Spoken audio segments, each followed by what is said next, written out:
अर्थमा भन्ने हो भने र नेपालीले व्यापार गर्न कहिले पनि जानेन, अहिलेसम्म जानेको छैन। हुन त भन्नु होला यहाँ धेरै व्यापारीहरू छन् सुर्खेतमा ठुल्ठुला पसलहरू खोलेर यहाँ चाहिँ व्यापार गरिरहेछन् भन्नु होला, यिनीहरू व्यापारी होइनन्। यिनीहरू चाहिँ के हो भन्दाखेरि अर्काले बनाएको सामान ल्याएर बेच्ने, के भन्छ त्यसलाई, मध्यस्थकर्ता। त्यो व्यापार भन्दा पनि उत्पादन गर्ने। अब त्यस कारणले हामीले चाहिँ के कुरा व्यापार गर्न किन जानेनौँ, म जोड्छु, व्यापार गर्न किन जानेनौँ भन्दाखेरि उत्पादन गर्न जानेनौँ। उत्पादन गर्न किन जानेनौँ भन्दाखेरि प्रयासै गरेनौँ। हामी नेपालीहरू यो अहिले विदेशमा गएर चाहिँ अलिकति नोकरी गर्न सुरु गरेको त 25-30 वर्ष भयो। त्योभन्दा अगाडि सम्पूर्ण नेपालीहरू, नेपालको सबै ठाउँ, इभन सुर्खेत, कर्णाली सबै चाहिँ हामी चाहिँ कृषक थियौँ। कृषि गर्यो अनि खायो, यो उत्पादन हुन्छ खायो। अनि व्यापार गर्ने, कृषि गरेर पनि व्यापार गर्ने भन्ने कुरा हामीले त्यो सिकेनौँ। अनि जुन छ यो रैथाने प्रविधिको कुराहरू छन्, रैथाने प्रविधिलाई चाहिँ हामीले के गर्यौँ भने एकदमै सीमित रूपमा राख्यौँ। त्यसलाई चाहिँ घाँटी समातेर राख्यौँ भने पनि भयो। घाँटी त्यो भनेको अगाडि बढ्न दिएनौँ। त्यो कसरी गर्यौँ भन्दाखेरि नेपालको, अब म पहिला एउटा प्रश्न पनि गर्न सक्छु, प्रश्न गर्छु, नेपालको वैज्ञानिक को हो भनेर यहाँ हाजिर जवाफ प्रतियोगितामा यो स्कुलहरूमा भन्ने गरिन्छ, सोध्ने गरिन्छ। अनि त्यसको जवाब चाहिँ गेहेन्द्र शमशेर, पहिलो वैज्ञानिक गेहेन्द्र शमशेर हुन् भन्ने भनिन्छ। अब अहिलेको वैज्ञानिक को हो भन्दाखेरि मलाई, म वैज्ञानिक पनि होइन, केही पनि होइन, अहिलेको वैज्ञानिक महावीर पुन हो भन्छ, होइन। अब हामीले चाहिँ सोचाइ के गर्यौँ भन्दाखेरि जो नेपालको एकदमै वैज्ञानिक थिए पहिला, त्यसलाई चिन्दै चिनेनौँ। नेपालको पहिलो वैज्ञानिक को हो? नेपालको पहिलो वैज्ञानिक भनेको जसले यो आयरनहरू चलायो, त्यो त सयौँ वर्ष, हजारौँ वर्षदेखि एउटा गाउँमा बसेर त्यो गाउँलेहरूलाई चाहिने कुडो, कोदालो, हँसिया, बन्चरो बनाउने वैज्ञानिकहरू त उनीहरू हो नि। हामीले त्यो पहिलो वैज्ञानिकलाई चिनेनौँ। अनि पहिलो वैज्ञानिकलाई चाहिँ अर्कैलाई भनेर राख्यौँ नाम। त्यस कारणले पहिलो वैज्ञानिकहरू जुन छ नेपालको भनेको आयरन चलाउनेहरू भयो। अनि उनीहरूले चाहिँ केही कुराहरू गरेर हाम्रो जीवन निर्वाहमा सहयोग गरे। अब तर विडम्बना के भयो भनेदेखि जो वैज्ञानिकहरू उति बेलाको वैज्ञानिकहरू थिए, जसले चाहिँ एउटा संसार भनौँ न नेपाल धान्दिएको थियो। किनभने कुडो बनाइदिएन भने कसरी खेती गर्थे, हँसिया बन्चरो बनाइदिएन भनेदेखि कसरी चाहिँ उनीहरूले अरू जनताले चाहिँ अनि घर बनाउँथ्यो, अनि खेतीपाती कसरी गर्थ्यो। तर उनीहरूलाई के गर्यौँ भने हामीले एउटा तल्लो दर्जामा राख्यौँ, होइन, पानी नचल्ने भनेर राख्यौँ, अछुत भनेर राख्यौँ। अनि त्यो राखेर सधैँ अहिलेसम्म पनि त्यो छ। कर्णाली अञ्चलकै कुरा गर्ने हो भने अछुत भएको कुराहरू, छुवाछुतको कुराहरू कर्णाली अञ्चलमा धेरै आइरहेको छ। त्यस कारणले अब हामीले चाहिँ व्यापार गर्न नजानेको भनेको के हो भन्दाखेरि वैज्ञानिकहरूलाई सम्मान गर्न नजानेको। अहिले मलाई सम्मान गरेन भनेको होइन, मलाई त अहिले प्रशस्त सम्मान आएको छ एउटा राष्ट्रिय आविष्कार केन्द्र खोलेर।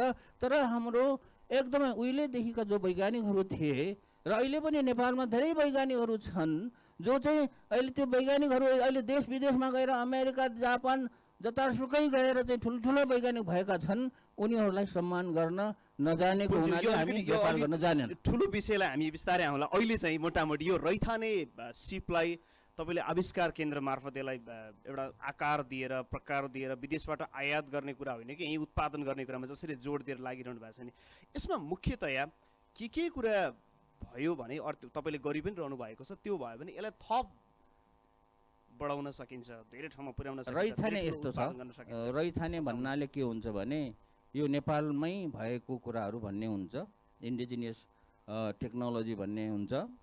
अब यसमा के छ भनेदेखि रैथानेले मात्रै अहिलेको यो विश्व यो जुन छ ग्लोबलाइजेसन होइन को जमानामा यो रैथानेले मात्रै पुग्दैन, हामीले सबै चिजबाट ल्याउनु पर्छ।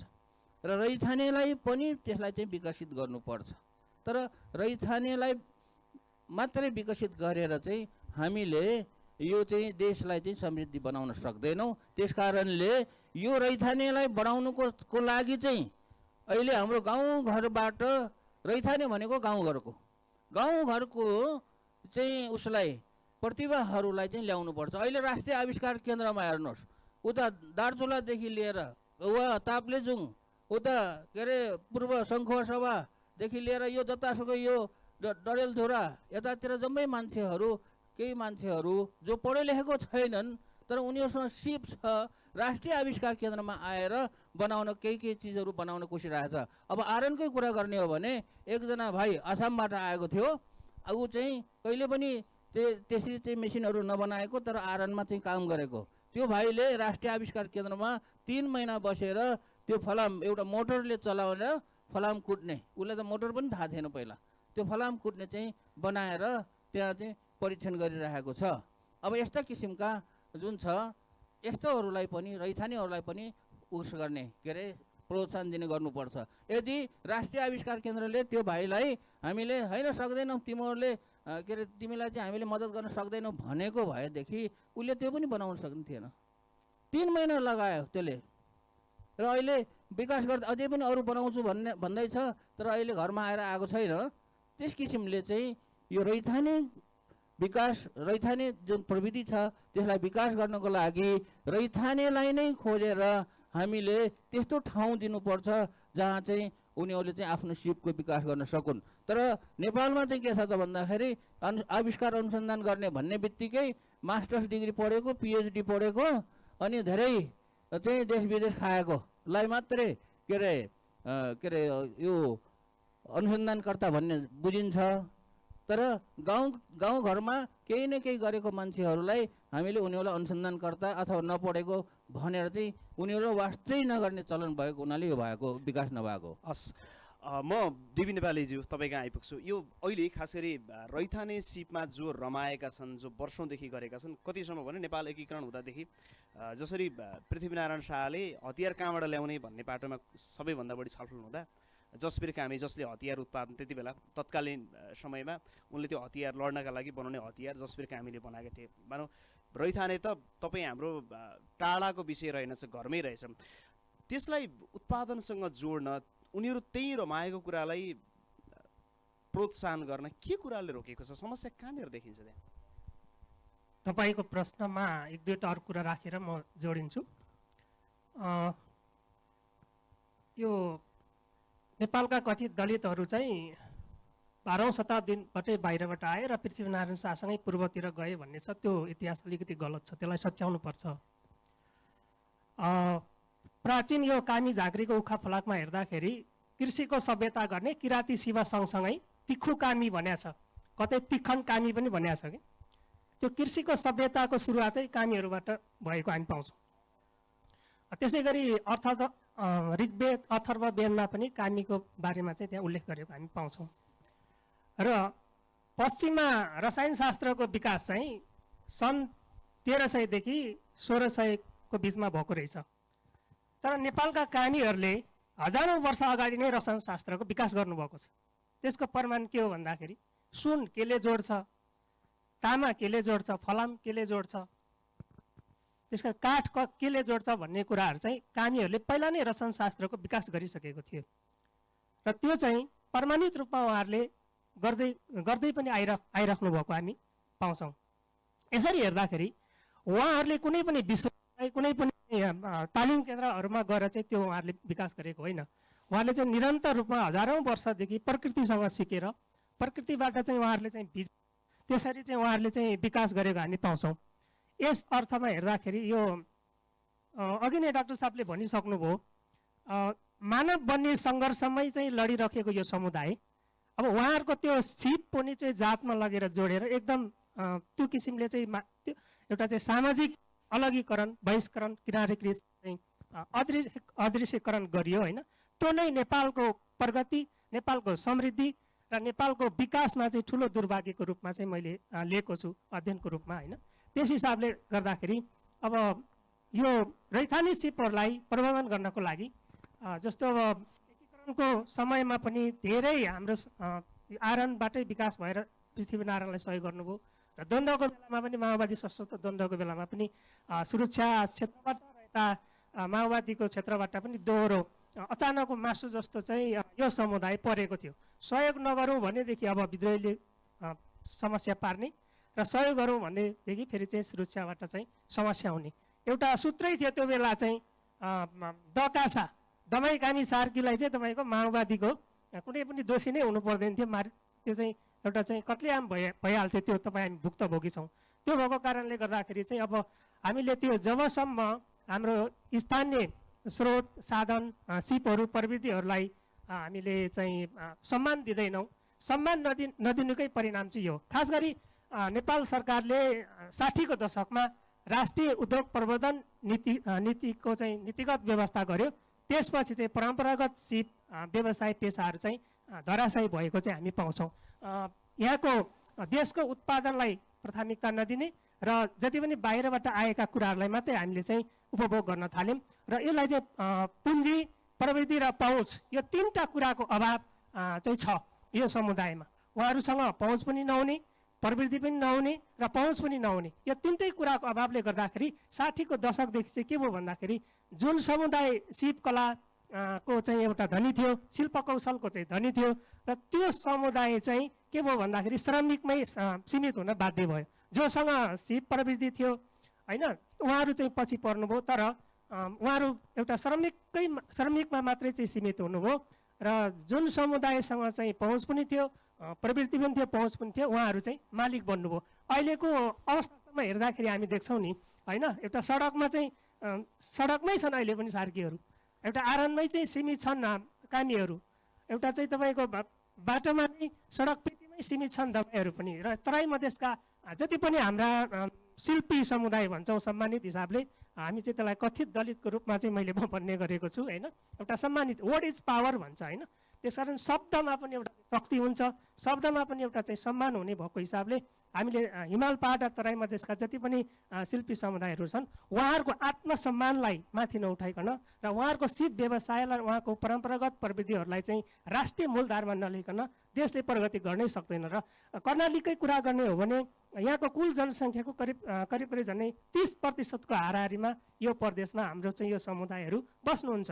अब कर्णालीका समृद्धिको विषयमा धेरै कुराहरू चाहिँ बहस भइसकेको छ तेस्रो संस्करणसम्म आउँदा, र मैले कर्णालीको बारेमा पनि धेरै लेख्ने पनि गरेको छु। र यसको समृद्धिको आधार चाहिँ के हो भन्दाखेरि यो समुदायलाई नै हामीले अगाडि ल्याउनु जरुरी छ। यसको फाउन्डेसन, यसको चाहिँ जग नै समग्र कर्णाली प्रदेश र देशकै एउटा चाहिँ समृद्धिको मेरुदण्ड चाहिँ यही समुदाय हो। र यो उनीहरूको सिप व्यवसाय पेसा जुन किसिमको कुराहरू छ एकदम उच्च प्राथमिकतामा राखेर लगानी गर्न सक्यो भने चाहिँ समग्र रूपमा प्रगति हुन्छ भन्ने मैले चाहिँ देखेको छु। हस्, म कविता पाण्डेजी तपाईँको आइपुग्छु। खास गरी नासले यो प्राविधिक यो खास गरी परम्परागत सिपलाई नै व्यवसायीकरणमा लैजाने गरी उत्पादनको कुरा, त्यसलाई यान्त्रिकीकरणको कुरा गर्छ। अब अहिले उहाँले भने जस्तै त्यो समस्याहरू खास गरी एक किसिमले सामाजिक रूपमा त एउटा समस्या छ, त्यो ठुलो समस्या, जटिल समस्या, त्यसलाई छुट्टै रूपमा बहस गरौँ होला। अहिले चाहिँ उनीहरूसँग भएको सिपलाई तपाईँले अघि भन्नुभएको थियो जोड्दैछौँ भनेर, अहिले चाहिँ कसरी जोड्न सहयोग गरिरहनु भएको छ, जोड्ने नयाँ उपाय के छ, नयाँ योजना के छ नास्टसँग, त्यो पनि अलिकति भनिदिनुहोस् न। कर्णाली भनेको चाहिँ अब हाम्रो प्राकृतिक सम्पदाको धनी भनेर हामी भन्छौँ, चिनिन्छ है। यसमा भनेको चाहिँ जडीबुटी एउटा एकदमै चासोको विषय हो। जडीबुटीलाई चाहिँ हामीले नास्टले चाहिँ के गरेको छ भन्दाखेरि हामीले एउटा प्रदेशमा चाहिँ एउटा सेन्टर अफ एक्सिलेन्स खोल्ने भनेर चाहिँ योजना छ। योसँग रिलेटेड हाम्रो चाहिँ प्रदेश नम्बर 7मा पहिला नै जडीबुटीसँग रिलेटेड सेन्टर अफ एक्सिलेन्स खोलिसकेको छौँ है। र प्रदेश नम्बर 7मा भए तापनि हामीले चाहिँ काम गर्ने भनेको चाहिँ पुरै नेपालमा, काठमाडौँमा सीमित भएको, कुमलटारमा सीमित भएको नास्टले चाहिँ पुरै नेपालमा काम गरिराखेको छ भने हामीले एउटा प्रदेशमा रहेर देशको सबै ठाउँमा हामी काम गर्ने भनेर चाहिँ सेन्टर अफ एक्सिलेन्सेसहरू खोलिराखेको छौँ। प्रदेश नम्बर 7मा जसरी जडीबुटीसँग रिलेटेड काम भइराखेको छ, त्योसँग रिलेटेड सेन्टर अफ एक्सिलेन्स खोलिएको छ।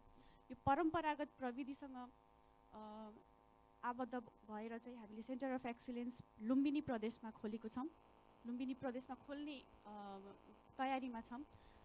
लुम्बिनी प्रदेशमा खोले तापनि हामीले चाहिँ कर्णाली प्रदेशसँग चाहिँ एउटा आग्रह के गर्छौँ भने हामी मिलेर काम गरौँ होइन। हुनसक्छ बजेटको अभाव हुनसक्छ, तर लोकल लेभलको जुन सहयोग तपाईँहरूको तर्फबाट पनि एउटा बजेटलाई छुट्याइदिने हो भने चाहिँ हामी जहाँ बसेर पनि काम चाहिँ अगाडि गर्न सक्छौँ। मैले खासमा त्योभन्दा पनि अझ बढी यो जडीबुटीका सवालमा त त्यो मेसिनहरू खास गरी टेक्नोलोजी भयो भने उनीहरूसँग घरमै भएको जडीबुटीलाई प्रशोधन गरेर त्यसलाई उचित मूल्यमा बेच्न सकिन्छ। नाफा घाटा अझ बढी त्यो व्यक्तिलाई र स्वयं क्षेत्रलाई सहयोग गर्छ। तर योभन्दा बढी अहिले रैथाने सिपलाई त्यो सामान्य खुकुरीको पनि आधुनिकीकरण जसरी भयो, हँसियाको आधुनिकीकरण जसरी भयो, एउटा तरकारी काट्ने चक्कुसम्मको पनि आधुनिकीकरण जसरी भयो, त्यो आधुनिकीकरण गर्न, व्यवसायीकरण गर्न नासले चाहिँ विशेष के गर्छ? त्यस्तोमा तपाईँको योजना चाहिँ, जस्तो अहिले त तपाईँ आफै पनि प्राविधिक अधिकृत हुनुहुन्छ, इन्डिजिनियस नलेज भने त तपाईँको छुट्टै शाखा नै गठन भएर अगाडि बढिरहेको छ। त्यसमा तल्लो तहसम्म जहाँ यो समुदाय छ, यो उत्पादन, यो टेक्नोलोजी प्रविधि बनाउने समुदाय छ, घर घरमै पुगेर त्यो कुरालाई कसरी जोड्दै हुनुहुन्छ? मेरो प्रश्न त्यो थियो। हामीले चाहिँ घर घरमै गएर चाहिँ अभिलेखीकरण चाहिँ गर्छौँ। पहिला सुरु भनेको चाहिँ हामीले त्यो सिप जुन समुदायमा छ त्यसलाई चाहिँ हामीले पहिचान गर्नु पर्यो। किनभने छ तर हामीलाई थाहा छैन, त्यो कुरा चाहिँ सबैभन्दा ठुलो समस्या छ। भनेको सरकारलाई नै थाहा छैन, हामीलाई थाहा छैन, छ तर हामीलाई थाहा छैन। त्यो कुरा चाहिँ हामीले निकाल्नु पर्यो। समुदायबाट चाहिँ गएर चाहिँ हामीले चाहिँ के छ, के भइराखेको छ भन्ने कुरा चाहिँ हामीले निकाल्यौँ भने चाहिँ निकाल्दै हुनुहुन्छ कि अब हामीले चाहिँ डकुमेन्टेसन अभिलेखीकरण क्रममा छौँ, अभिलेखीकरण गर्दैछौँ र अभिलेखीकरण हुँदै पनि भइराखेको छ र केही कुरालाई चाहिँ हामीले ब्रान्डिङतिर पनि लाँदैछौँ। जस्तो कि विस्की बनाउने जुन तरिका छ, विभिन्न तरिकाहरू छन् र त्यसबाट जुन आउने जुन प्रोडक्ट छ त्यो चाहिँ हामीले चाहिँ ग्रेडिङ गर्दाखेरि चाहिँ डिफ्रेन्ट टाइप्स अफ ग्रेडिङ हुन्छ होइन। तर जुन पुरानो रैथाने प्रविधिले अथवा परम्परागत प्रविधिले जुन तरिकाले बनाउने गर्थ्यो र जुन क्वालिटी आउँथ्यो त्यसलाई चाहिँ हामीले एकै नासले होस् होइन, ब्रान्डिङ गर्दाखेरि एउटै प्रडक्ट किन नजाओस् भन्ने कुरातिर चाहिँ हाम्रो विशेष ध्यान आकर्षण भएको छ। त्यो मात्र नभइकन जस्तो कि घट्ट हामीले जुन लोप हुँदै गइराखेको छ भनौँ न होइन, त्यो खालको प्रविधिलाई चाहिँ अगाडि ल्याउने, नयाँ जेनेरेसनलाई थाहा होस् यस्तो यस्तो प्रविधि हामीहरूले चाहिँ चलाएको थियौँ। अब अहिलेको जेनेरेसनलाई थाहा पनि छैन होला जाँतो कसरी चलाउने होइन। सो यो कुराहरूलाई चाहिँ हामीले चाहिँ हुनसक्छ नयाँ तरिकाबाट हामीले अगाडि बढाउने हो कि त्यसमै हामी। हस् महावीर सर, खास गरी यो डिबी सर र कविताजीले भने जस्तै यो परम्परागत रैथाने सिपलाई तपाईँले आविष्कार केन्द्र मार्फत एकातर्फ त्यो परम्परागत सिपको विस्थापन भयो, हुँदैछ बिस्तारै त्यो नयाँ नयाँ आधुनिक प्रविधिहरू आइरहेको कारणले। अर्को चाहिँ त्यो अहिलेकै प्रविधिलाई, उनीहरूले उत्पादन गरिरहेको प्रविधिलाई व्यवसायीकरण गर्न सक्यो भने मात्रै पनि राज्यलाई, समग्र व्यक्तिको सिपलाई, त्यो आत्मनिर्भरतालाई सहयोग पुग्थ्यो। त्यो कहाँनिर समस्या देख्नुहुन्छ तपाईँलाई यसलाई थप उजागर गर्न चाहिँ? समस्या कहाँनिर छ भन्दाखेरि यहाँ कुनै पनि काम गर्नुलाई, त्यसमा पनि खास गरी अनुसन्धान गर्नुलाई चाहिँ कुनै एउटा रिसोर्स, एउटा स्रोत चाहियो। यहाँ स्रोतको अभावमा कसैले केही गर्न चाहन्छु भने पनि गर्न सक्दैन। ल परम्परागत प्रविधिकै कुरा गर्ने हो भने जस्तो खुवा बनाएर खाने चलन त उहिलेदेखि छ हाम्रोमा होइन। मकै भुटेर खाने, झाँगामा मकै भुटेर खाने, एउटा के अरे कराईमा मकै भुटेर खाने चलन त छ। त्यो त परम्परागत त्यो प्रविधि मानौँ त्यसलाई। अब त्यसलाई चाहिँ अलिकति आधुनिकीकरण गरेर अलिकति राम्रो बनाउनको लागि के गर्नुपर्छ भनेर कसैले सोच्नु पर्यो, बनाउनु पर्यो। जस्तो अहिले राष्ट्रिय आविष्कार केन्द्रमा धेरै मान्छेहरूले अनुरोध गरेर खुवा बनाउने मेसिन चाहियो एउटा। यसो अहिले त हातले घोट्नुपर्छ, यसरी घोट्नुपर्छ, खुवा घोटै नसुक्दैसम्म। अब त्यसलाई चाहिँ बिजुलीको मोटरले चल्ने बनाइदिनु पर्यो भनेर, त्यो त परम्परागत त्यो प्रविधि भयो। त्यो प्रविधिलाई अलिकति सुधार गरेर अलिक विकसित बनाइदिनु पर्यो। अब त्यो बनाउँदैछ त्यहाँ भन्छन्। अब कतिले मकै भुटेर, बदाम भुटेर बेचिरहेको छ, अथवा मकै भुटेर, कोदो भुटेर चाहिँ पिसेर पिठो बनाएर बेचिरहेको छ। अब त्यसलाई चाहिँ पुरानो तरिकाले भुट्ने, भन्दाखेरि पनि अलिकति सानो कुनै चाहिँ अलि धेरै मात्रामा अलिकति भुट्ने भनेर मकै भुट्ने मसिन बनाइदेऊ, गहुँ भुट्ने मसिन बनाइदेऊ भनेर त्यहाँ भनेको छ। अब त्यहाँ अहिले जो राष्ट्रिय आविष्कार केन्द्रले आफैले त बनाउँदैन, तर हामीले के गर्छौँ भने त्यस्तो किसिमका मसिन बनाउने कोही छ भने, मैले बारम्बार सोसियल मिडिया पनि भन्छु र जहाँ गए पनि भन्छु, आज पनि भने कि यस्तो किसिमको कुनै परम्परागत सिपहरू छ गाउँघरमा छ भनेदेखि त्यस्तो किसिमको सिपलाई चाहिँ अलिकति चाहिँ विकसित गर्नको लागि यहाँ राष्ट्रिय आविष्कार केन्द्रमा आउनुहोस्। सबै पाउँछ, खाना बस्न सबै त्यो बनाउने सामान पाउँछ। अब यहाँ कहाँ समस्या पर्यो भन्ने कुरा के हो भने त्यसको उत्तर के हो भने कसैले बनाउँछु भन्यो भने कहाँ गएर बनाउने? घरमा बनाएर त भएन। घरमा त कुटो कोदालो बन्चरो भन्दा केही हुँदैन, कसैकोसँग अलिकति हेमर होला, त्यतिले त बन्दैन।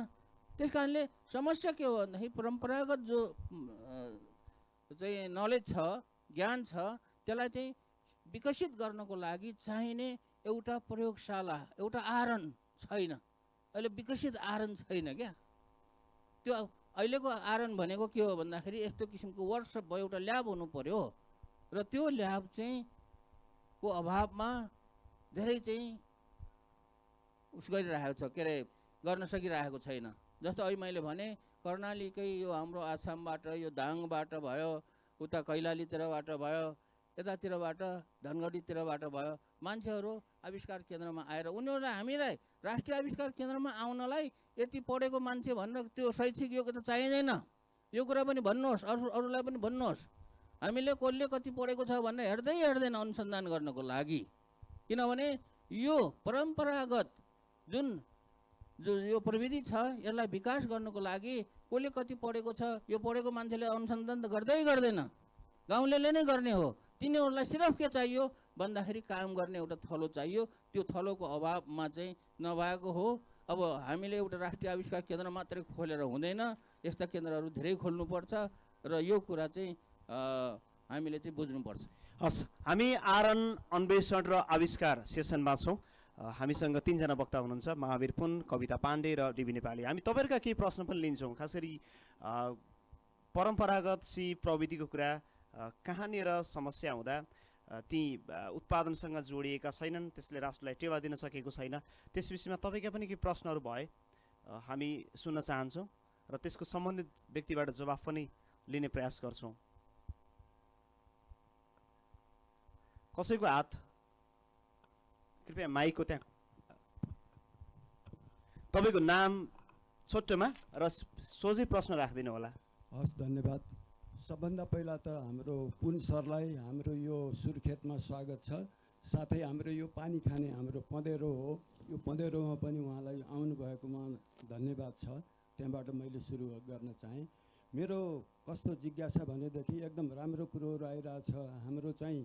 हाम्रो धरातली अवस्था यस्तो छ, हाम्रा परम्परागत प्रविधि आन हो, तर तिनीहरू पनि हाम्रो बहिष्कृत रूपमा र अर्को चाहिँ हाम्रो चाहिँ तिनीहरूको सुविधाहरू नपाएको र नयाँ जेनेरेसनले त्यो चाहिँ अपनाउन छोडेको अवस्था एकातिर छ भने अर्कोतिर हाम्रो चाहिँ सरकारले हामीहरूले के गर्छौँ भनेदेखि ठुलो मेकानाइज कम्बाइन हार्भेस्टरहरू, कृषिको कुरा गर्नुपर्दा ठुला ट्र्याक्टरहरू उत्तर र दक्षिणबाट ल्याउने अनुदानका कार्यक्रमहरू ल्याउँछौँ, तर हाम्रो बाटोमा तिनीहरू जाँदैनन्। हाम्रो कर्णालीका खास गरिकन ट्यारस गरा प्रणालीहरू 2टा गोरु पनि जान नसक्ने अवस्थाका छन्। सिङ्गल गोरुले जोत्ने हो कि भनेर पनि एकपटक प्रविधिको विकासतिर अन्वेषण भइरहेको अवस्था थियो। यो धरातली अवस्थालाई नबुझेर हामी चाहिँ यान्त्रिकरण, हाम्रो कृषिको एउटा मेजर अब्जेक्टिभ हामीले के छौँ, औजारहरू, मेसिनरी, मेकानाइजेसनको माध्यमबाट हामीले कृषिमा रूपान्तरण गर्ने भन्छौँ एकातिर। अर्कोतिर हाम्रो चाहिँ ग्राउन्ड लेभलका हाम्रा इन्फर्मल आरएन जस्ता पनि उनीहरू हराइसके। र अर्को कुरो हामीले चाहिँ यसो भन्दा गर्दैखेरि हाम्रो चाहिँ प्रायोरिटी मेकानाइजेसनमा भए पनि हाम्रो सातै क्षेत्रमा फर्मल रूपमा हाम्रो एउटा सिओ बन्छ त। हामीले एउटा सिओ कर्णालीमा एउटा सिओको कारखाना छ त, फर्मल रेजिस्टर्ड ठुलो इन्डस्ट्रीको रूपमा छन् त। यसकारण यो अवस्था छ। यसमा चाहिँ मैले हाम्रो पुन सरलाई भने यसमा चाहिँ हाम्रो स्मल आइरन भनेको एउटा स्मल मेसिनरी, हाम्रो चाहिँ यो यातायातको अभाव भएको ठाउँमा यो मेसिनरीको कुरोहरू गर्नुपर्दा महिलाको कार्य बोझ पनि यो घटाउने एउटा माध्यम हो। हस्, मेसिनरी मैले नभएको तपाईँको- कारण एकैछिन मेसिनरीहरू छोटोमा राखिदिनु होला। कम भएको कारणले नै के छ, हाम्रो महिलाहरूले अहिले वर्कलोडहरू बढिरहेको अवस्था छ। त्यसकारण आयरन यो मेकानाइजेसन यो बढायो भने हामीले वर्कलोड पनि बढाउन सक्छौँ र कमोडिटीको प्रोडक्टिभिटी पनि बढाउँछन्। त्यसले सायद मार्केट पनि एट्र्याक्ट गर्छ र क्वालिटी पनि बढ्छ। यसमा यो रिलेसन के हुन्छ र कस्तो सजेसन दिनुहुन्छ, मैले खासै हाम्रो पुन डाक्टर साहबलाई सोधेँ। हस्, धन्यवाद। हस्, धन्यवाद। अर्को कसैको दुईवटा प्रश्न हामी अरू लिन्छौँ।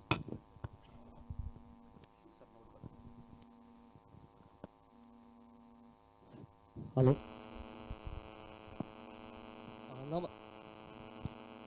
हेलो, तपाईँको मोबाइलमा फोन बजिरहेको छ जेबमा, त्यो फोन पहिला।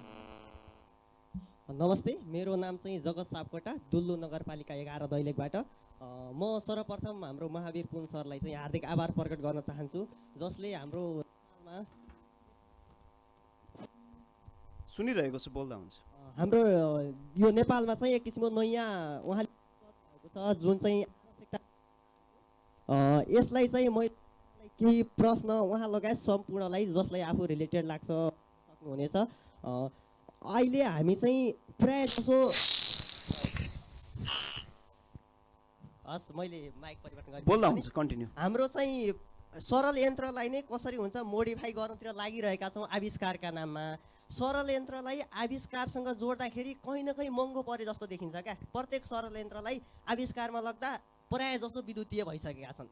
अझ भनौँ आविष्कार विद्युतीय भएको छ। यसलाई चाहिँ हामी विस्थापित गर्न नसोचे जस्तो लागिरहेको छ, जसले भन्दा सरल यन्त्र महँगिँदै गइरहेका छन्। आज महँगिँदै जाँदा विद्युतको त्यो माग बढिरहेको छ, जसले गर्दा विद्युतले कहिलेसम्म थेक्ने त? त्यसको विकल्प के सोच्न सकिन्छ? अनि अर्को कुरा, विश्वले ठुल्ठुलो आविष्कार गरिसक्दा आज हामी विश्वका आविष्कार हेरेर अचम्मित भइरहँदा हाम्रो सरल यन्त्रको आविष्कारले के विश्वका ती मागहरूका हाम्रा ती प्यासलाई मेट्न सक्छ त? यसलाई चाहिँ कसरी हेर्न सकिन्छ? मेरो प्रश्न यति हो। धन्यवाद। हस्, धन्यवाद। अर्को एउटा कसैको?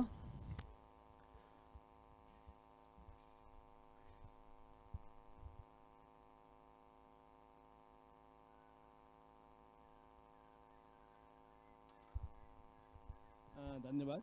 मानसी छोटोमा। म गजेन्द्र महत, हाम्रो महावीर पुन्सलाई मैले के भन्न खोजेँ भने यो मैले यहाँलाई भिड्न धेरै चासो राखेका थिएँ, तर पनि यो अवसर मिल्यो, म आभारी छु। यो असाध्यै एउटा महत्त्वपूर्ण यो जुन आयरनको मलफलाम चुन्ने एउटा अलिकति मेसिन चाहियो भने यो असाध्यै आवश्यक छ। किनभने मान्छेहरू धेरै परिश्रम, अहिले मान्छेहरू छैन, त्यसले उसले चाँडोभन्दा चाँडो काम गर्नुपर्ने भइरहेछ। यो त भइरहेको रहेछ।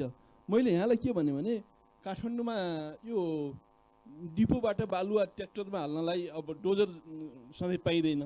त्यो एउटा सानो मेसिन डिपोबाट बालुवा सजिलै उमाल्ने, त्यो ट्र्याक्टरमा हाल्ने अथवा उमाल्ने, एउटा मैले त्यो चासो राख्न खोजिरहेको छु। अरू कुरा हाम्रो गाउँघरतिर यो ठुलो ठुलो सिँचाइ कुलोहरू छ, त्यहाँ अब मान्छेहरूले काम गर्न छोडिसक्यो। मैले सानो त्यस्तो मेसिन खोजिया हो कि बनाइदिउन्, कसैले त्यो सोच्या हो कि त्यो सजिलै त्यो सिँचाइ कुलोको माटो पाखामा फालिदिने। यो असाध्यै आवश्यक भइसक्यो। तर अब मेरा दिमागले भ्याइरहेको छैन, तर धेरै आवश्यक भइसक्यो है। एउटा कुरा। अर्को कुरा, यो हाम्रो जुन साइकल छ, साइकलमा एउटा सानो ब्याट्री राखेर त्यसलाई चल्ने एउटा उपाय छैन र? यो कुरा मैले चाहन्छु। हस्, धन्यवाद। हस्, धन्यवाद। हामी पहिला तीनवटा अरू कसैको एउटा प्रश्न लिन्छौँ। खास गरी महिला क्षेत्रबाट पनि एक दुईजनाको प्रश्न आएको भए अझ सजिलो हुन्थ्यो।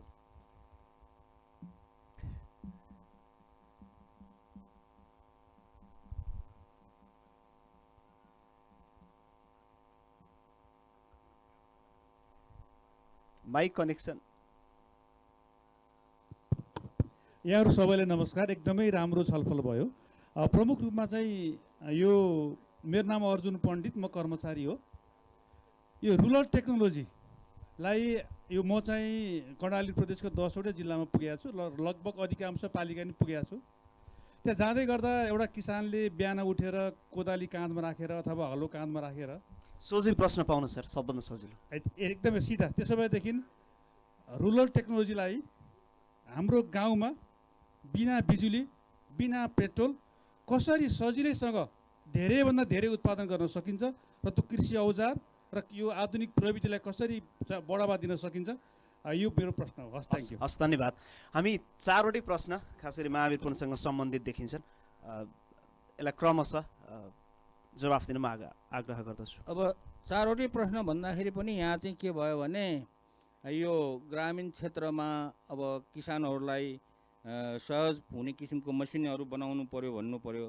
अब यो सरल यन्त्रलाई चाहिँ कसरी चाहिँ सुधार गर्ने अथवा सुधार गर्न सकिन्छ कि सकिँदैन र विश्व बजारमा चाहिँ हामीले कम्पिटिसनमा जान सकिन्छ कि सकिँदैन भन्ने प्रश्न भयो।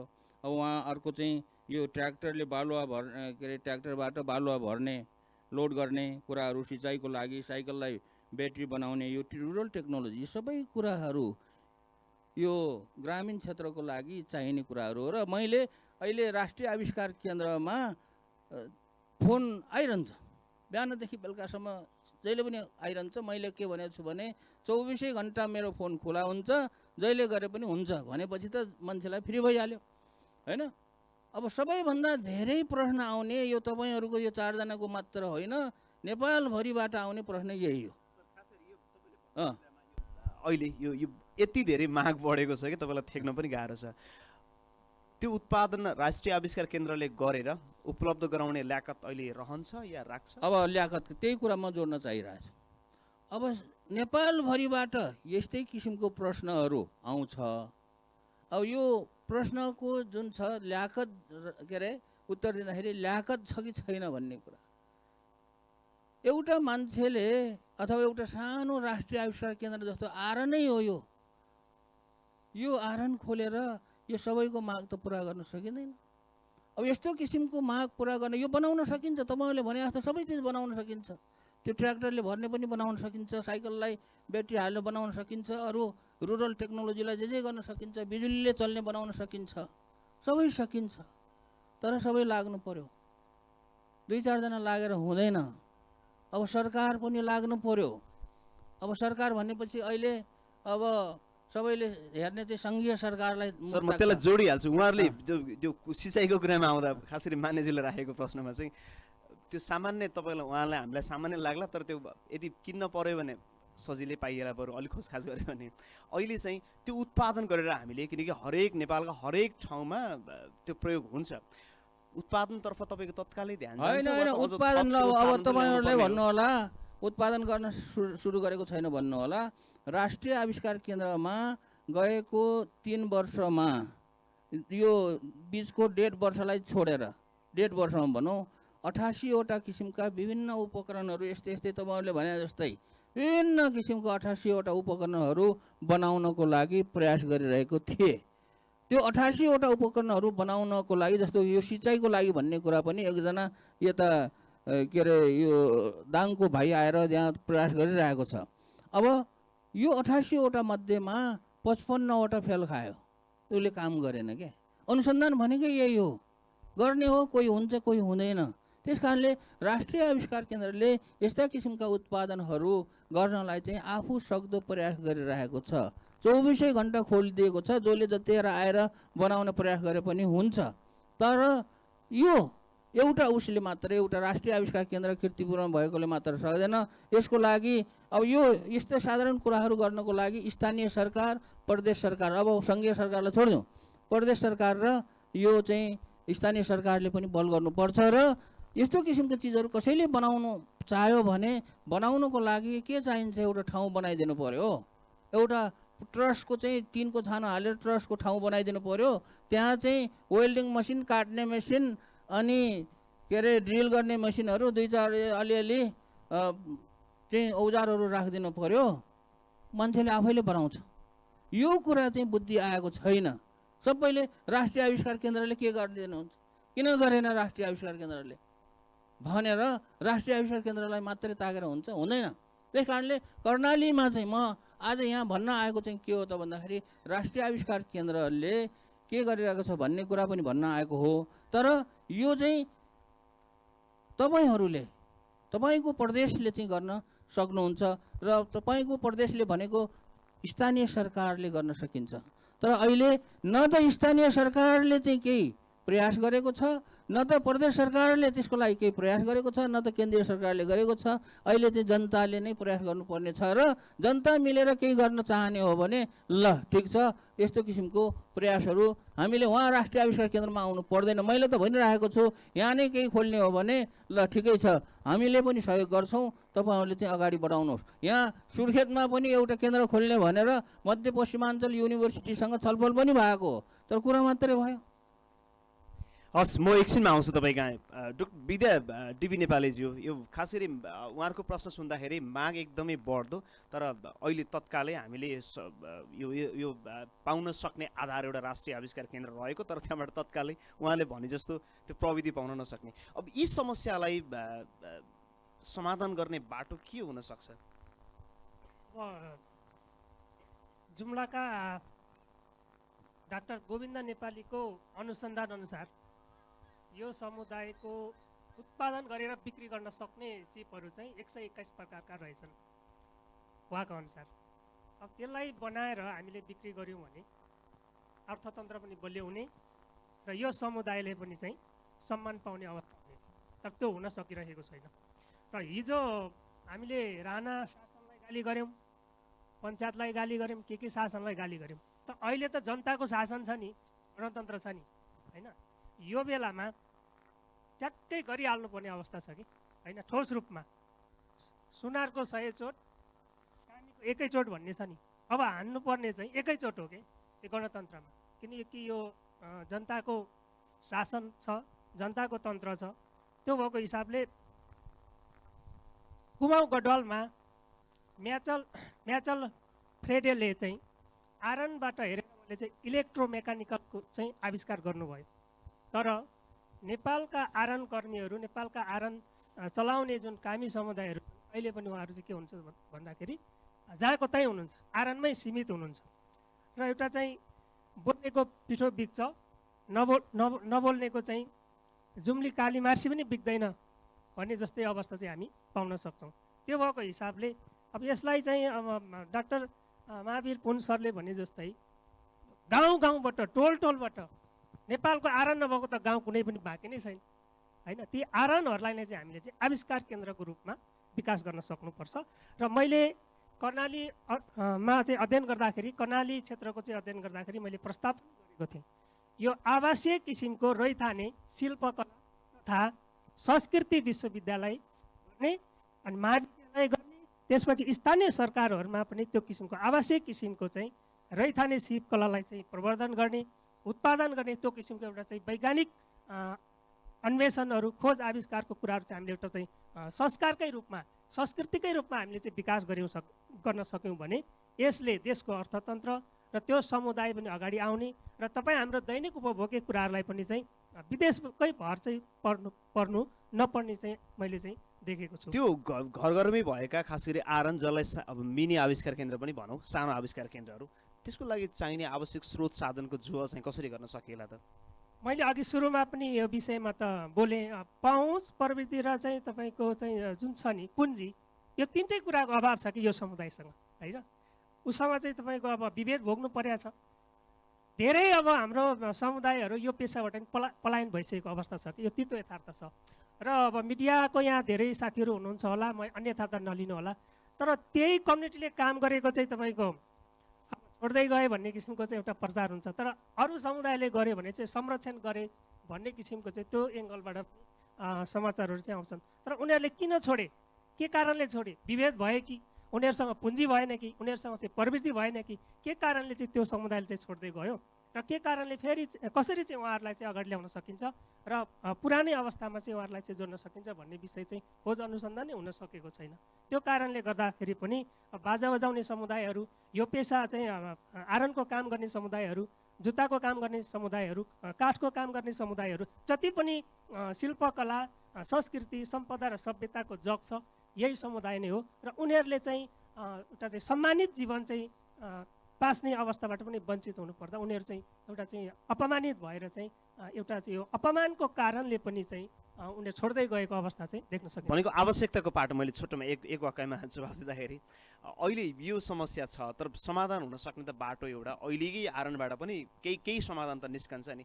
त्यसका लागि तत्कालै के कुरा उपलब्ध भयो भने तपाईँले अघि भनेको पहुँचको कुरा मात्रै नभइकन तत्कालै इन्हान्स गर्नुपर्ने कुराहरू के हुन्छन् अलिक छोटोमा जोड दिनु। अब मैले कर्णालीमै अध्ययन गर्दाखेरि 5वटा चाहिँ यो कम्युनिटीलाई माथि ल्याउनको लागि 5वटा चाहिँ सूत्र अथवा चाहिँ त्यो मैले चाहिँ त्यहाँ चाहिँ उल्लेख गरेको थिएँ। एउटा चाहिँ के हुनु पर्यो भन्दाखेरि यो समुदायलाई माथि ल्याउनको लागि विशेष नीतिको माध्यमबाट चाहिँ माथि ल्याउन सकिन्छ।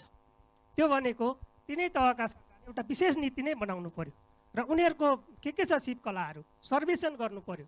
त्यसपछि तपाईँको विश्वविद्यालय बनाउने हो कि एउटा चाहिँ अन्वेषण खोज गर्नको लागि प्रज्ञा प्रतिष्ठान बनाउने हो कि त्यो मोडलबाट जान सकिन्छ एउटा।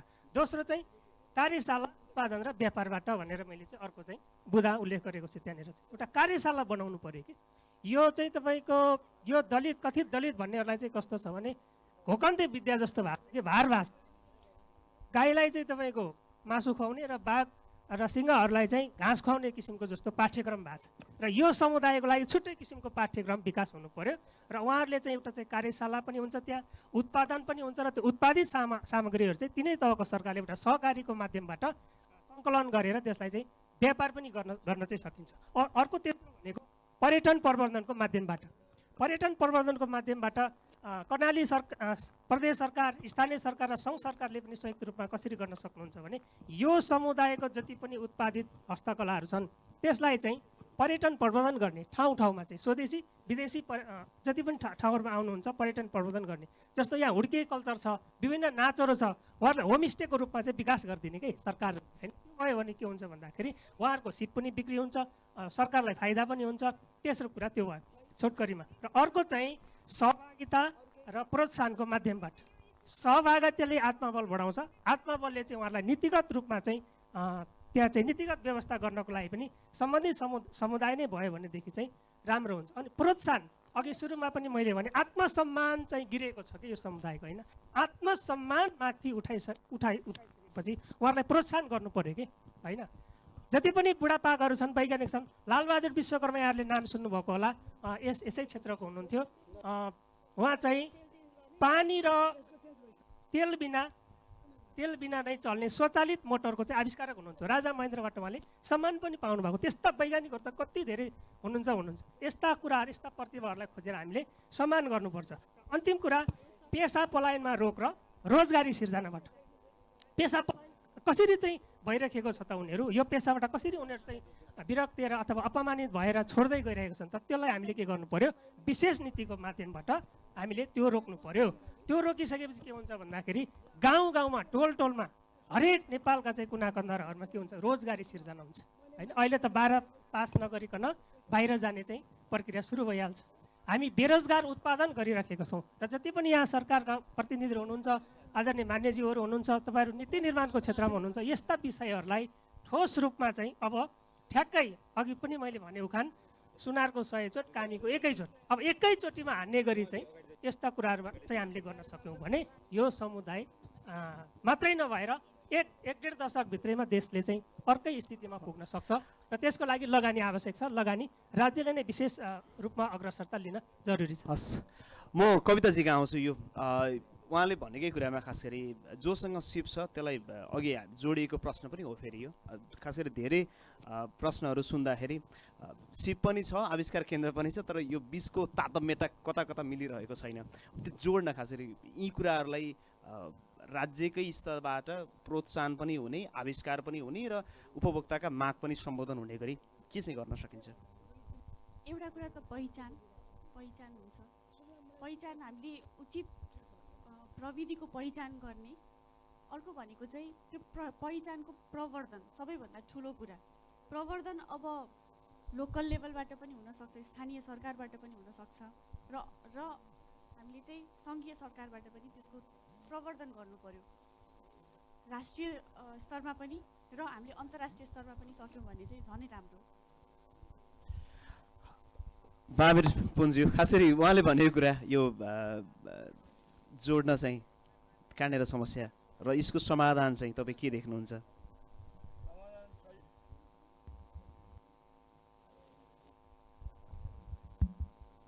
समाधानको कुरा अब सबैले समाधान खोजिरहेको छ, तर खोज्ने समाधान चाहिन्छ भन्ने कुरा त सबैलाई थाहा भयो, समाधान खोज्नुपर्छ भन्ने कुरा पनि सबैलाई थाहा भयो, तर समाधान कसरी खोज्ने भन्ने कुरा मैले चाहिँ बताउन चाहन्छु र त्यो तपाईँहरूले राम्रोसँग सुन्नु होला। मन पर्यो भने ठिकै छ, मन परेन भने ठिकै छ है।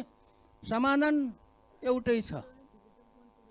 समाधान अहिले मुख्य कुरा यो उहिलेको जमानामा त आरनले पनि काम चल्यो, गाउँघरमा बाँच्न सकियो, तर अहिलेको जमानामा आरनले काम चल्दैन, ठुलो आरन बनाउनु पर्यो।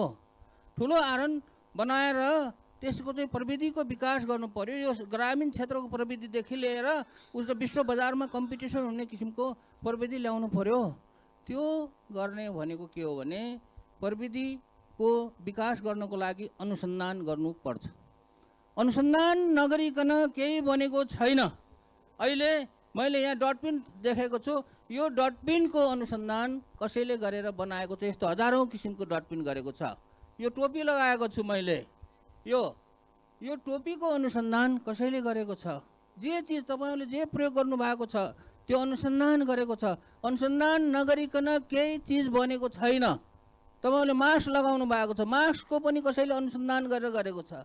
त्यस कारणले यो ग्रामीण क्षेत्रको प्रविधि मात्र होइन कि सम्पूर्ण क्षेत्रको प्रविधिलाई चाहिँ विकास गरेर त्यसलाई चाहिँ व्यापार गरेर अनि देशको अर्थतन्त्र सुधार्नको लागि अनुसन्धानमा बेसरी खर्च गर्नुपर्छ। तर नेपालमा अनुसन्धानमा कसले खर्च गरेको छ ल देखाउनुहोस् त। नेपालमा बेसरी अनुसन्धानमा खर्च गर्ने भनेर तपाईँहरू कोही पनि लाग्नु भएको छैन। यहाँ नेपालीहरू कोही पनि लागेको छैन। त्यो लागेको 2-4 जनाहरू उफ्रिने त्यो त्यत्तिकै लाटो उफ्रे जस्तो उफ्रिरहेको छ। अनुसन्धानमा भनेको कस्तो चिज हो भने धेरै खर्चिलो चिज हो। करोडौँले नभइकन अरबौँ अरब लाग्ने चिज हो। र अनुसन्धान गर्नुको लागि पहिला त स्रोत जुटाउनु पर्यो। अरू देशले गर्ने त्यही हो। जापानले पनि त्यही अनुसन्धानमा अरबौँ अरब डलर खर्च गर्छ, अमेरिकाले गर्छ, सबै देशले अरबौँ अरब डलर खर्च गर्छ। त्यो खर्च गर्नेको लागि पहिला स्रोत जुटाउनु पर्यो। स्रोत जुटाउने अरूले जेसुकै गरोस्, म नेपालीहरूलाई मैले गएको 3 वर्षदेखि मात्र होइन, गएको 5-7 वर्षदेखि भनिरहेको छु, स्रोत जुटाउने उपाय चाहियो। त्यो उपाय के हो भने पहिला यो सङ्घीय शासन पद्धति नआउन्जेलसम्म मैले के भन्थ्यो भन्दाखेरि यो केन्द्रीय सरकारलाई बजेटको 1% यो के अरे विकास जो बजेट छ त्यसलाई चाहिँ त्यो क्यापिटल एक्सपेन्डिचर के भन्छ त्यसलाई, त्यो विकास बजेटको चाहिँ 1% चाहिँ छुट्याउनुहोस् भन्ने थिएँ। अब जब यो प्रदेश सरकार बन्यो, प्रदेश सरकारहरूलाई पनि मैले त्यही भनिरहेको छु, ती प्रदेश सरकारले जो बजेट बनाउँछ पुँजीगत खर्चको 1% चाहिँ अनुसन्धानको लागि छुट्याउनुहोस्। अनि स्थानीय सरकारलाई पनि अहिले जस्तो आरनहरूको सानो सानो प्रविधिहरूको जो गाउँ गाउँमा छ तिनीहरूलाई चाहिँ प्रोत्साहन गर्नको लागि 1% छुट्याउनुहोस्। 1% कसैले नछुट्याउने अनि प्रविधिको विकास गरौँ भनेर सबैले चिच्याउने गरेर केही पनि हुँदैन। त्यस कारणले कर्णाली प्रदेशमा आज म बोल्छु, अरू प्रदेशको नगरौँ कुरा। कर्णाली प्रदेशको आज बिहान यहाँ आएर यहाँ आउने बित्तिकै मैले यो वर्षको 2078-79 को बजेट कति रहेछ भनेर हेरेँ है। हेर्दाखेरि चाहिँ के देखेँ भन्दाखेरि 21 अरब रुपियाँ पुँजीगत खर्च रहेछ। 21 अरब रुपियाँ पुँजीगत खर्च विभिन्न विकासको लागि। अब त्यो मध्ये त्यसको 1% छुट्यायो भने 21 करोड रुपियाँ अनुसन्धानको लागि, विज्ञान प्रविधिको विकासको लागि, अनुसन्धानको लागि। अब यो रुरल टेक्नोलोजी भनौँ, जेसुकै टेक्नोलोजी भनौँ, त्यसको चाहिँ 1% 21 करोड रुपियाँ हुन्छ 1 वर्षमा। त्यति पैसाले चाहिँ अब जे गर्नुपर्ने हो, जे जस्तो किसिमको अनुसन्धान, यहाँ मान्छे अनुसन्धान गर्ने मान्छे नपाउने भन्ने हुँदैन। पैसा नपाएर अड्केको हो, मान्छे नपाएर अड्केको होइन।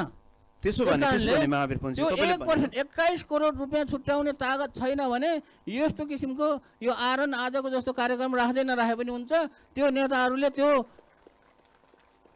यो अनुसन्धान आविष्कार गर्ने समृद्धि बनाउने भन्ने शब्द नेताहरूले के अरे बोल्दै नबोले हुन्छ। किनभने अनुसन्धान नगरिकन कुनै चिज बन्दैन, कुनै चिज नबनिकन व्यापार हुँदैन, व्यापार नभएपछि अर्थतन्त्र सुध्रिँदैन। मेरो एउटै प्रश्न त्यसैमा जोड्न 21 करोड भयो भने कर्णालीमा आविष्कार केन्द्र खोल्छ?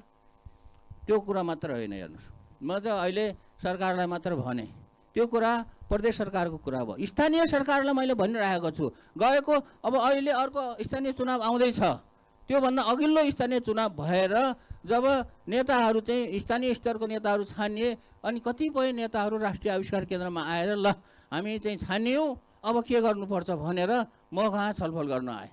मैले चाहिँ यसो गरेर भनेकै के थियो भने 1% स्थानीय सरकारको बजेट कति हुन्छ 1% छुट्याउने र त्यो स्थानीय सरकारको क्षेत्रमा एउटा दुईटा कति हुन्छ यस्तो किसिमको आरण राख्ने र त्यहाँ कसैले केही गर्न खोज्यो भने त्यो गर्नुहोस् भनेर त्यो भनेको स्थानीय सरकारलाई। अब त्यो त भयो सरकारको कुरा, अब सरकारले मात्रै गर्नुपर्छ अरूले गर्नु हुँदैन भन्ने कुरा होइन। आज मैले यहाँ देखेँ, यहाँ चाहिँ यो कार्यक्रमको प्रायोजक भनेर यहाँ थुप्रै देखियो र म पनि नेपाल ब्याङ्क लिमिटेडको तर्फबाट आएको हो आज यहाँ, किनभने नेपाल ब्याङ्क लिमिटेडको म ब्रान्ड एम्बेसेडर भएको हुनाले अब ब्रान्ड एम्बेसेडर बनाइसकेपछि मैले पनि त नेपाल ब्याङ्कले लगाइदिनु पर्यो यस्तो कार्यक्रममा भनेर चाहिँ अनुरोध गरेपछि म पनि आउनु पर्यो। टोपी पनि नेपाल ब्याङ्क लिमिटेडको लगाएको छु होइन। अब कुरा के हो भन्दाखेरि यत्रो यो आयोजकहरू छ, यहाँ यत्रो आयोजकहरू छ, यो कोही आयोजकले आफ्नो जो छ बजेट छ CSR बजेट, एउटा के भन्छ CSRलाई नेपालीमा होइन, के भन्छ रे CSRलाई, सामाजिक उत्तरदायित्वको बजेट सबैले छुट्याउँछ, यो सबैले छुट्याउँछ। तर त्यो मैले भनिरहेको छु सबै ब्याङ्कहरूलाई पनि, नेपाल ब्याङ्कलाई चाहिँ मैले एम्बेसेडरको नाताले चाहिँ उनीहरूलाई चाहिँ भन्ने मौका पाइरहेको छु, अरूलाई चाहिँ भन्न पाएको छैन। भन्न त भन्छु मौका पायो भने सबैले आफ्नो CSRको बजेटको 1%, बाँकी जति पर्सेन्ट छ 99% जेसुकैमा खर्च गर। प्रदेश सरकारले आफ्नो पुँजीगत खर्चको 99% जेसुकैमा खर्च गर, जेसुकैमा र फरक पर्दैन। यो उद्योग धन्दा ब्याङ्कहरूले पनि आफ्नो CSRको बजेटको 99% जेसुकैमा खर्च गर, 1-2% छुट्याउन सकिन्छ होला।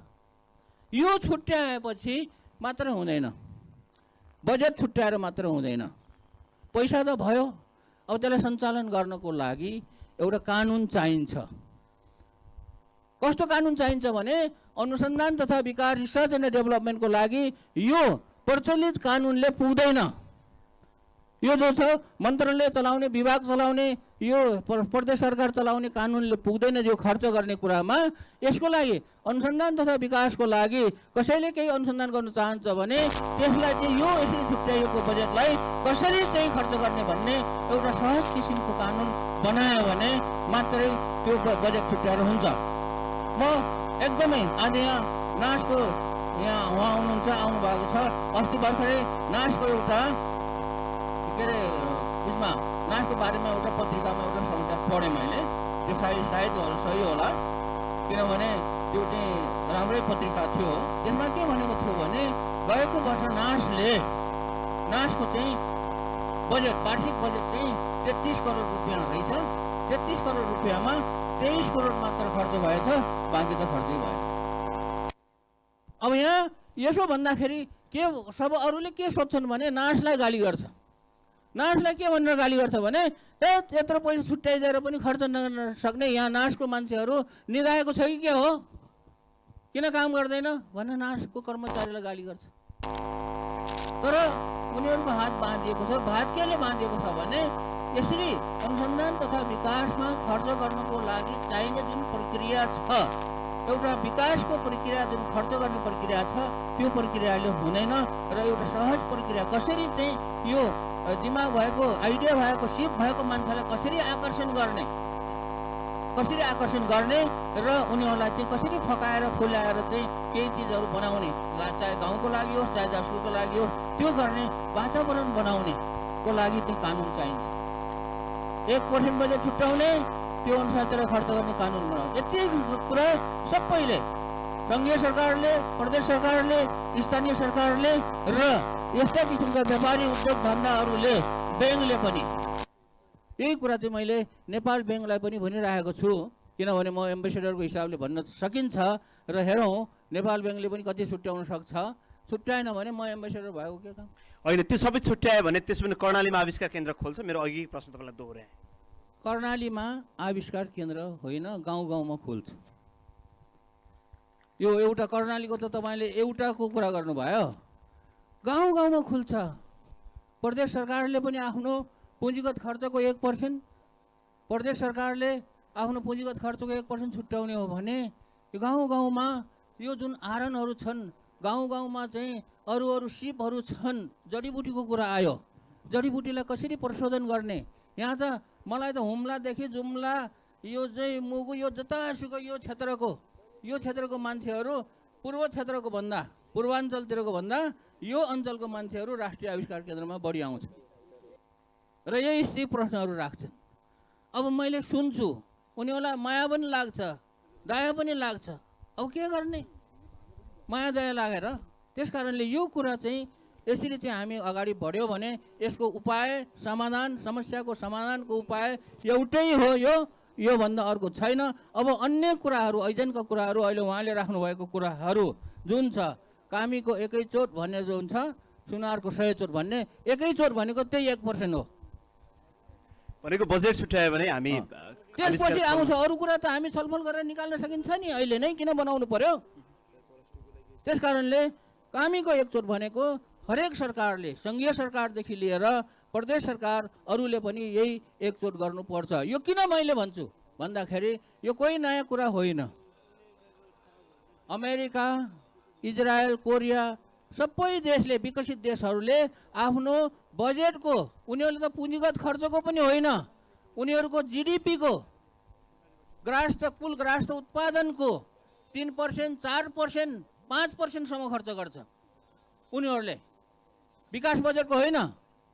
अरू देशले विकसित, अमेरिकाको हेर्नुहोस्, अमेरिकाले 2.4-5% खर्च गर्छ। इजरायलले, सबैले हामी इजरायल भनिरहेका छौँ, उनीहरूले झन्डै 5% खर्च गर्छ। कोरिया अहिले हामी नेपालीहरू सबै कोरियामा जान्छौँ, किन भन्दाखेरि उनीहरूले अनुसन्धान गरेर धेरै चिज कुरा निकालेर अनि प्रविधिको विकास गरेर उनीहरूलाई मान्छे चाहियो बनाउन। कोरियाले 4.78 जति चाहिँ उनीहरूले आफ्नो जिडिपीको खर्च गर्छ।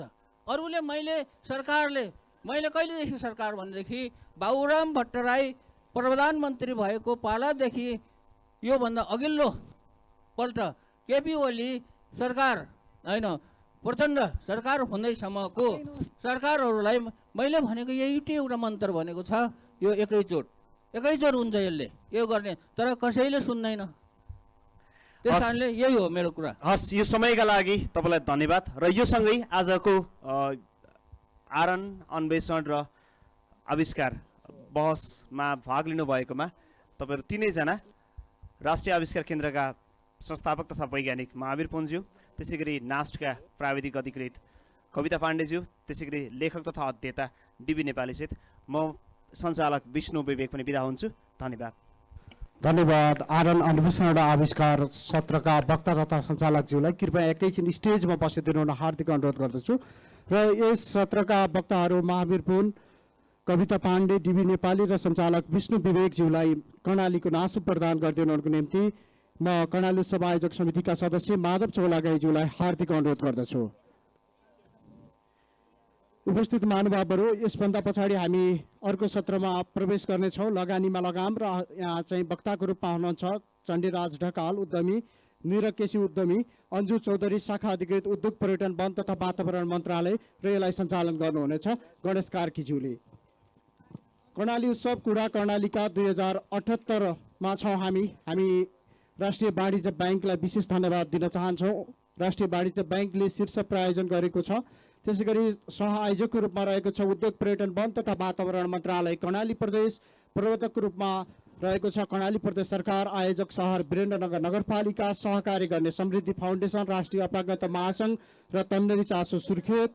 यसै गरी प्रायोजन गर्ने मुख्य प्रायोजक नेपाल टेलिकम राष्ट्रको सञ्चार, फोन पे नगद छोडौँ फोन पे गरौँ, प्रायोजक नेपाल ब्याङ्क लिमिटेड, नेपालको पहिलो bank, Nepal investment bank, global IME bank, Nobel bank, Laxmi Jyoti Bikas bank, Laxmi group, Sagarmatha cement, Shivam cement, त्यसै गरी Siddhartha group, Arghakhanchi cement, e Sewa, IME group, Jagdamba steel, Aguwa फाइन्स, वर्ल्ड एमएडब्ल्यू, साझेदार संस्था नेपाल सरकार राष्ट्रिय योजना आयोग, कर्णाली प्रदेश सभा सचिवालय, नेपाल प्रज्ञा प्रतिष्ठान, मध्यपश्चिमाञ्चल